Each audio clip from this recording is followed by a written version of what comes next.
കാറ്റത്തെ കിളിക്കൂടിന്റെ ഇന്നത്തെ എപ്പിസോഡിലേക്ക് എല്ലാവർക്കും സ്വാഗതം. രാത്രി എല്ലാവരും കിടക്കാനൊരുങ്ങുമ്പോഴേക്കും അവിടെ വന്ന് ടെൻഷനോടെ ഇരിക്കുന്ന സുധീഷിനടുത്തേക്ക് സുഭാഷും ചെന്നിരിക്കുന്നുണ്ട്.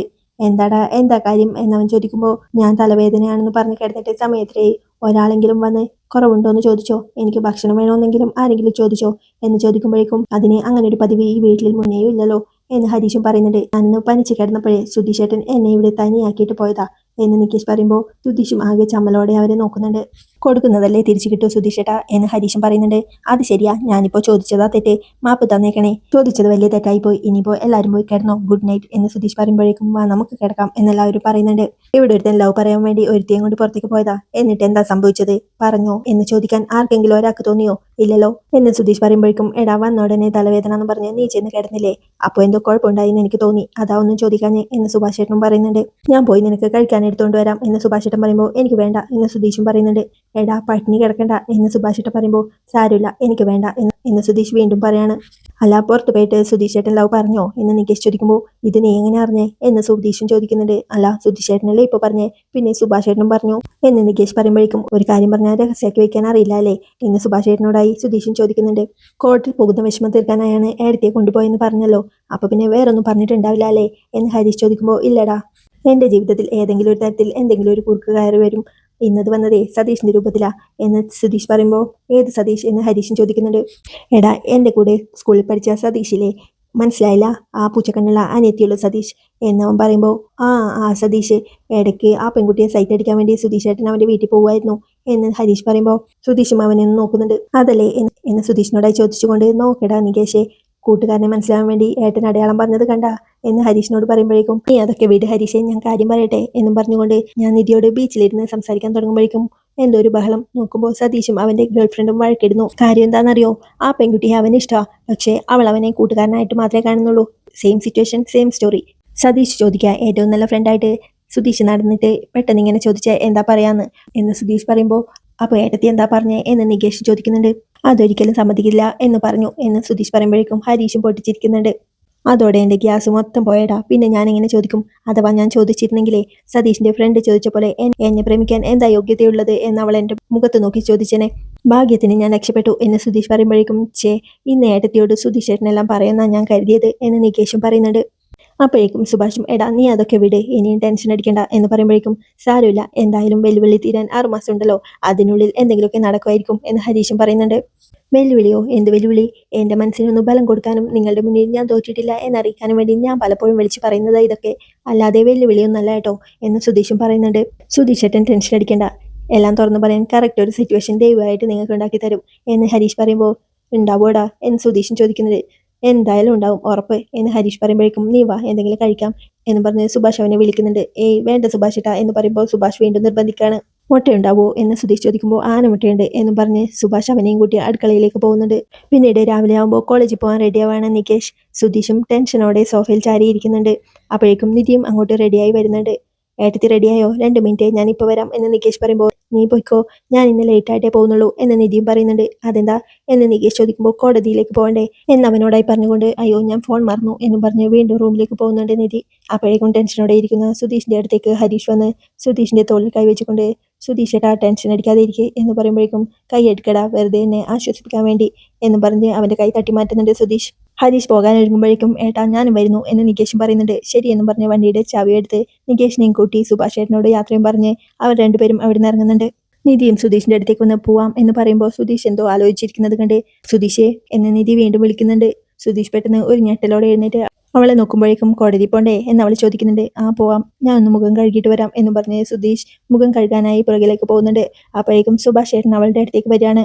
മോളെ വല്ലാത്തൊരു വിഷമായി പോയി എന്ന് സുഭാഷ് ഏട്ടൻ പറയുമ്പോൾ എന്താ സുഭാഷ് ഏട്ടാ എന്ന് നിധിയും ചോദിക്കുന്നുണ്ട്. അല്ല രണ്ടുപേരും കോടതിയിലൊക്കെ പോയി വല്ലാതെ കഷ്ടപ്പെട്ട് എന്നവൻ പറയുമ്പോൾ അതിന് വിഷമിക്കാൻ എന്താ ഉള്ളത് സുഭാഷ് ഏട്ടാ, കോടതി പോകുന്നതും ഡിവോഴ്സ് വാങ്ങുന്നതൊക്കെ ഇപ്പോൾ സർവ്വസാധാരണല്ലേ എന്ന് നിധി പറയുമ്പോൾ മറ്റുള്ളവരുടെ കാര്യം എന്തെങ്കിലും ആയിക്കോട്ടെ മോളെ, പക്ഷേ നീയും സതീഷും ഒന്നിച്ച് ജീവിച്ച് കാണണമെന്നായിരുന്നു ഞങ്ങളുടെ ആഗ്രഹം. മോളെ ഞങ്ങൾക്കറിയാം നിങ്ങളുടെ വിവാഹം കഴിഞ്ഞ സാഹചര്യമൊക്കെ, പക്ഷേ കാലം എന്തെങ്കിലും ഒരിക്കൽ നിങ്ങളെ ഒരുമിപ്പിക്കുമെന്ന് ഞങ്ങളും ആഗ്രഹിച്ചിരുന്നു. മോള് തെറ്റായിട്ട് എടുക്കല്ലേ, ഞാൻ എൻ്റെ ഒരു ആഗ്രഹം പറഞ്ഞതേ ഉള്ളൂ എന്ന് സുഭാഷ് പറയുമ്പോഴേക്കും ഇല്ല സുഭാഷ് ഏട്ടാ ആ ആഗ്രഹം നടക്കില്ല എന്ന് നിധി പറയുന്നതും കേട്ടുകൊണ്ടാണ് സുധീഷ് പിന്നാമ്പുറത്തു നിന്നും അടുക്കളയിലേക്ക് കയറി വരുന്നുണ്ടായത്. സുധീഷ് അത് കേട്ട് പെട്ടെന്ന് മാറി പിന്നാമ്പുറത്തെ ചുമരിൽ ചാരി നിൽക്കുന്നുണ്ട്. എനിക്ക് സുധീഷിനെ ഇഷ്ടമാണ്, പക്ഷേ അത് നിങ്ങളോടൊക്കെ ഉള്ള പോലെ ഒരു ഇഷ്ടം മാത്ര, അതിനപ്പുറം എനിക്കൊന്നും സുധീഷിനോട് തോന്നിയിട്ടില്ല എന്ന് നിധി പറയുന്നത് കേട്ട് സുധീഷും പിന്നാമ്പുറത്തെ ചുമരിൽ ചാരി നിന്ന് കരയുന്നുണ്ട്. സുധീഷും അങ്ങനെ തന്നെയാ സുഭാഷ് ഏട്ടാ എന്നെ കാണുന്നേ, മറ്റൊരു ഇഷ്ടവും സുധീഷിന് എന്നോടില്ല എന്ന് നിധി പറയുമ്പോഴേക്കും മോളെ അവൻ അങ്ങനല്ല എന്ന് പറയാൻ തുടങ്ങുമ്പോഴേക്കും ഞങ്ങൾ സംസാരിച്ചിട്ടുണ്ട് സുഭാഷ് ഏട്ടാ, സുധീഷിനും ഇതൊരു കള്ളക്കല്യാണം തന്നെയാ, എന്നെ പോലെ തന്നെ സാഹചര്യം കൊണ്ടാ സുധീഷും ഇതിൽ വന്ന് പെട്ടത് എന്ന് നിധി പറയുമ്പോഴേക്കും മോളെ ഞാൻ പറയാൻ വന്നത് എന്ന് സുഭാഷ് വീണ്ടും പറയുന്നുണ്ട്. ഇല്ല സുഭാഷ് ഏട്ടാ, എന്നെ ഈ കാര്യത്തിൽ ഇനിയും ഫോഴ്സ് ചെയ്യരുത്, എന്തിനാ സുധീഷിനെ വെറുതെ ബുദ്ധിമുട്ടിക്കുന്നേ, സുധീഷിനെ നല്ലൊരു പെൺകുട്ടിയെ കിട്ടും, അത് ഈ ഡിവോഴ്സ് കഴിഞ്ഞാലേ നോക്കാൻ പറ്റൂ എന്നും പറഞ്ഞുകൊണ്ട് പിന്നെ അമൃതത്തേക്ക് നോക്കി സുധീഷെ എന്ന് നിധി വിളിക്കുന്നുണ്ട്. അവനും ദാ വരുന്നു എന്നും പറഞ്ഞ് മുഖവും കഴുകി അങ്ങോട്ട് ചെല്ലാണ്. പോട്ടെ സുഭാഷ് ഏട്ടാ എന്ന് പറഞ്ഞ് നിധി ഇറങ്ങുമ്പോഴേക്കും സുധീഷും സുഭാഷിനെ ഒന്ന് നോക്കിക്കൊണ്ട് ടെൻഷനോടെ നിധിയുടെ പുറകെ ഇറങ്ങാണ്. പിന്നീട് ഒരു ഓട്ടോ കോടതിയിലെത്തുന്നുണ്ട്. സുധീഷും നിധിയും. വക്കീൽ എവിടെയായിരിക്കും എന്ന് സുധീഷ് ചോദിക്കുമ്പോൾ വിളിച്ചു നോക്കാം എന്ന് പറഞ്ഞ് നിധി വക്കീലിനെ വിളിക്കുന്നുണ്ട്.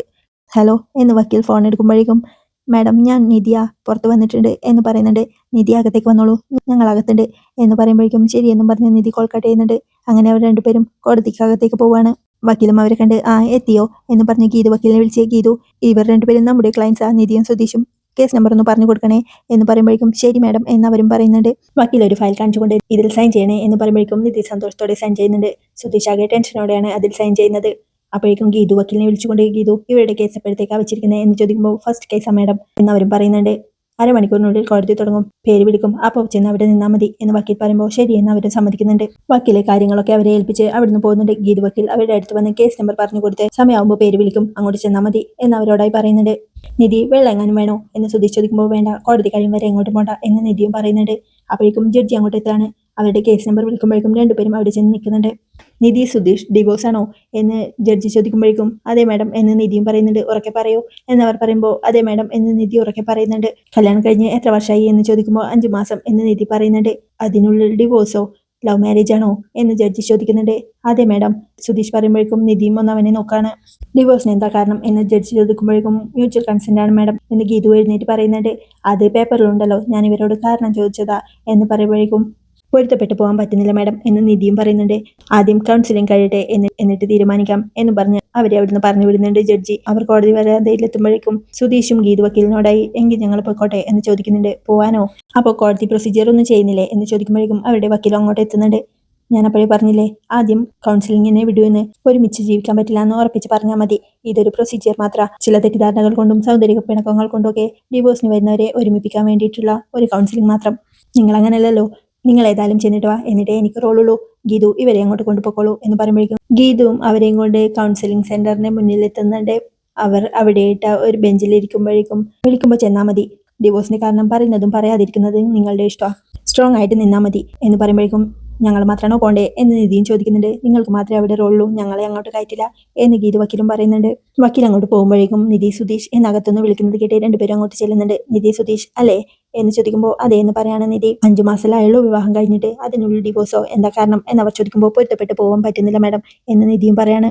അതൊക്കെ ഇത്ര പെട്ടെന്ന് തീരുമാനിക്കാൻ പറ്റുമോ, 2 വ്യക്തികൾ, 2 അഭിരുചികൾ, 2 കുടുംബ പശ്ചാത്തലം, അതൊക്കെ ഒന്ന് പൊരുത്തപ്പെട്ട് വരാനായിട്ട് ഒരു 2 വർഷമെങ്കിലും എടുക്കില്ലേ എന്നവർ പറയുമ്പോൾ 5 മാസം കൊണ്ട് എങ്ങനെ തീരുമാനം എടുക്കാനാ, പുതിയൊരു ജോലിക്ക് കയറിയാൽ പോലും ഒരു 6 മാസം എടുക്കില്ലേ ഒന്ന് ഒത്തുപോവാൻ, ജീവിതത്തിന്റെ കാര്യത്തിൽ എങ്ങനെ ഇത്ര പെട്ടെന്ന് തീരുമാനം എടുക്കാൻ പറ്റും, ലവ് മാരേജ് ആയിരുന്നോ എന്നവർ ചോദിക്കുമ്പോൾ അതെ മാഡം എന്ന് സുധീഷ് പറയുന്നത് കേട്ട് നിധി അവനൊന്ന് ദേഷ്യത്തോടെ ലവ് മാരേജ് ആയിട്ട് എന്താ 5 മാസം കൊണ്ട് ഡിവോഴ്സിന് തീരുമാനിച്ചത് എന്ന് ചോദിക്കുമ്പോൾ ഒത്തുപോകാൻ പറ്റുന്നില്ല മാഡം, അതാ ഒരുമിച്ച് ഇങ്ങനെ ഒരു തീരുമാനം എടുത്തത് എന്ന് നിധിയും പറയുന്നുണ്ട്.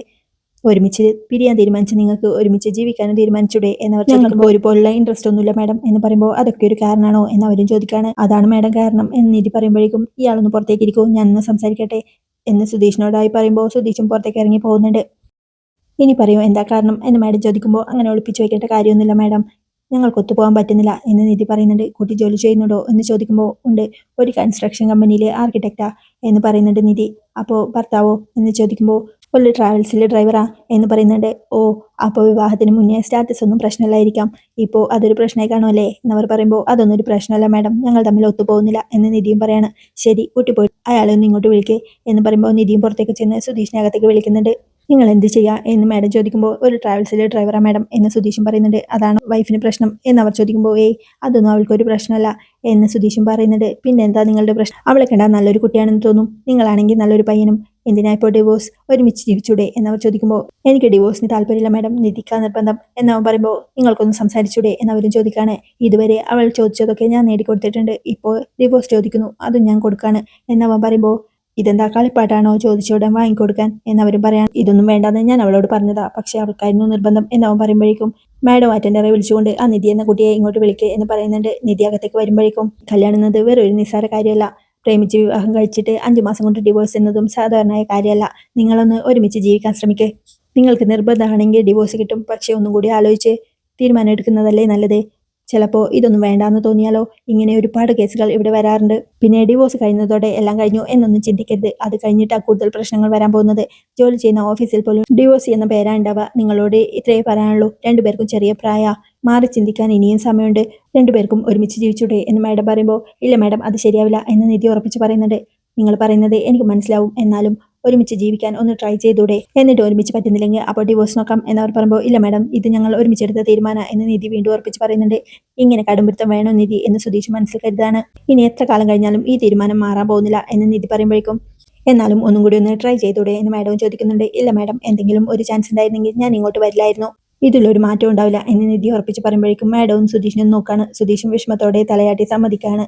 മാഡവും ടെൻഷനോടെ ഫയലെടുത്ത് സൈൻ ചെയ്യുമ്പോഴേക്കും മാഡത്തിനെ നോക്കി നിൽക്കുന്ന നിധിയെയും സുധീഷിനെയും കാണിച്ചുകൊണ്ടാണ് ഇന്നത്തെ എപ്പിസോഡ് അവസാനിക്കുന്നത്. ഈ കിളിക്കൂടിന്റെ ബാക്കി വിശേഷങ്ങളുമായി വീണ്ടും